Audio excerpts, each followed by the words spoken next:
Excellency, distinguished delegates, I'm delighted to join you, delegations of both countries, for the 26th session of the India-Russia Intergovernmental Commission for Trade, Economic, Scientific, Technological and Cultural Cooperation. We are meeting here after about 10 months since the last session in November 2024 in New Delhi. And I think this is perhaps the shortest intervals between two sessions that we've ever had. Over the last 4 years, Excellency, our bilateral trade in goods has increased, as you have noted, from fivefold, from $13 billion in 2021 to $68 billion in 24-25, and it continues to grow. However, a major trade balance has accompanied the growth. It has increased from 6.6 billion to 58.9 billion, which is about 9 times. So we need to address that urgently.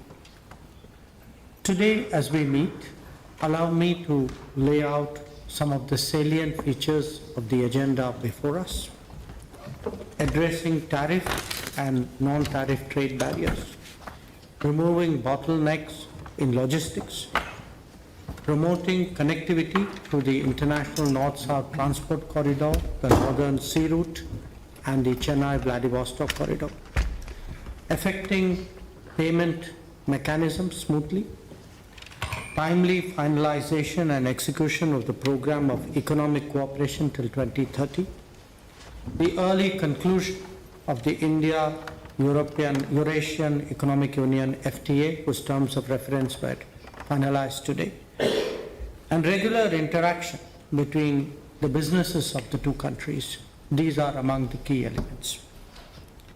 They will not only help to address the imbalance and grow our trade, but also hasten the timely achievement of our revised trade target of $100 billion by 2030.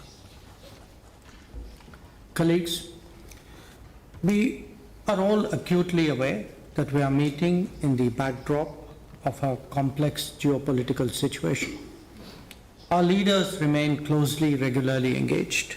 They provide us wise and practical guidance to our special and privileged strategic partnership. We have had 2 in-person meetings last year and are personally committed to further advancing our strategic partnership. Today, as we meet here for the IRIGC TEC, allow me to make some suggestions on how we can improve our efficiency and rise to the occasion of deepening our economic cooperation. One, the various working groups and subgroups could perhaps take a more creative and innovative approach towards their respective agendas. The challenges posed by the larger landscape that I mentioned require us to do so. And this should be done in a manner in which it works for both sides. So when we speak today, as you did, Excellency, of the smoothness of settlements, of better logistics, of diversifying our trade basket, of creating more joint ventures, of moving on skilling and mobility, these are some of the areas, some examples of what we need to focus on more effectively. Second, we should continuously diversify and expand our agenda through mutual consultation. It should help to tap into the full potential of our trade and investment ties. We should not get stuck on the beaten track. Doing more and doing differently should be our mantras. Third, I would urge that we set ourselves some quantifiable targets and specific timelines so that we challenge ourselves to achieve more, perhaps even surpass what we set out to do. Each working group and each subgroup could apply itself to setting of targets and see what we could achieve by the next session of the IRIGC TEC. For example, if you are looking at trade barriers, could we pick a certain number and make a commitment? If we have agreed to a certain proposal, can we set a firm timeline for that? So I believe that each working group and subgroup should include at least one possible target and pursue it with full tenacity. 4, I would suggest for your consideration that we should have at least 2 intersessional meetings between the IRIGC sessions. We could also do a virtual midterm review with all the co-chairs like we did in 23. It will certainly help us to take corrective measures and come up with adjustments which are required. To make that happen, I think it would also be useful if we each one designate a clearinghouse for the IRIGC TEC on both sides, who will remain in touch.